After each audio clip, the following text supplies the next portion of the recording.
السلام علیکم سامعین، 16 جمادی الاولیٰ کی تاریخ شروع ہو چکی ہے، 18 نومبر ہے۔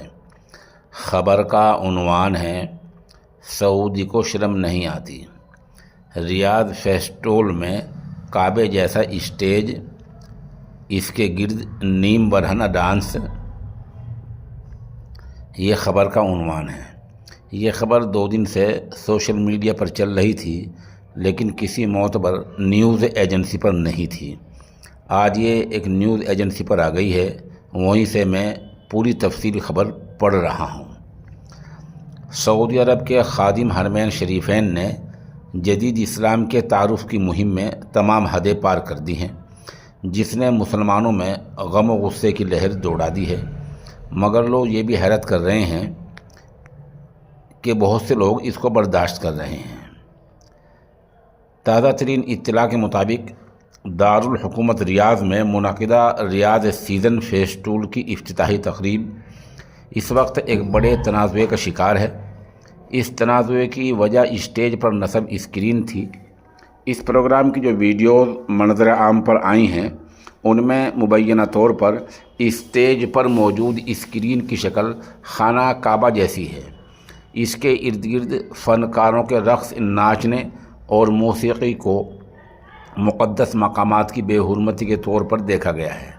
یہ واقعہ ایک ایسے ملک میں پیش آیا ہے جو اسلامی تاریخ اور مقدس مقامات کی حفاظت کے لیے معروف ہے۔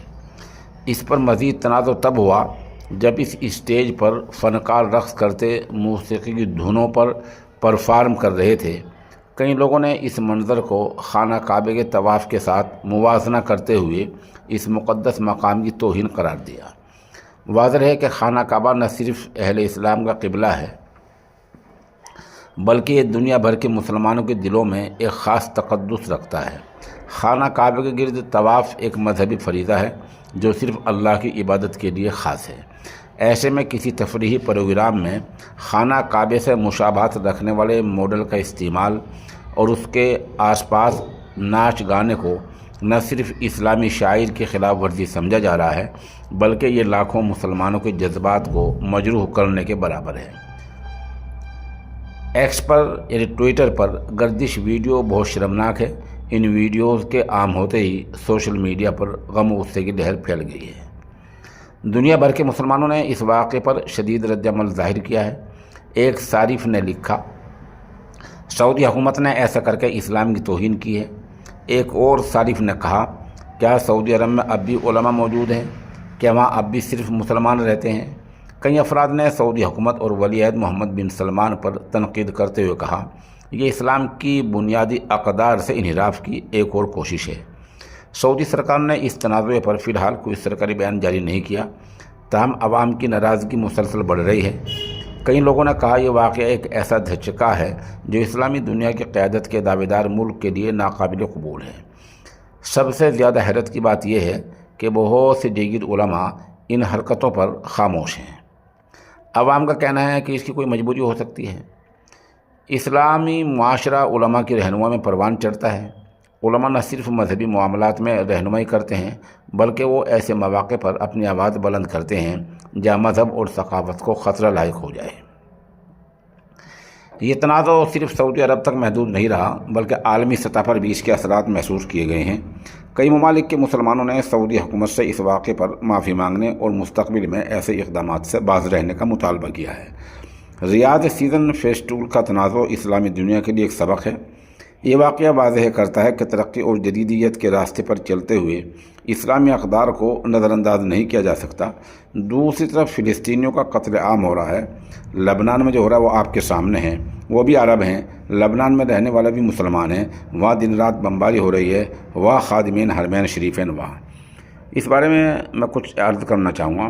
بہت سے لوگ فیس بک پر، سوشل میڈیا پر یہ کمنٹس کر رہے ہیں کہ جو علماء ہندوستان کے مفت عمرے میں جاتے ہیں یا وہاں کے سفر پر جاتے ہیں وہ خاموش کیوں ہیں؟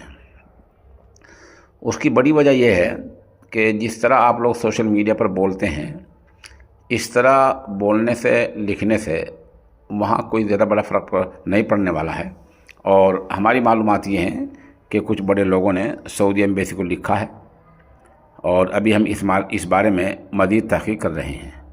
دوسری بات یہ ہے کہ اگر وہاں جانا لوگوں نے بالکل ہی چھوڑ دیا اور ان وجہ سے جو آپ لوگ وجہ لکھ رہے ہیں چھوڑ دیا، تو پھر کچھ کہنے کا، سننے کا اور تبلیغ کا موقع مکمل ہاتھ سے آ جائے گا، ہاتھ سے نکل جائے گا۔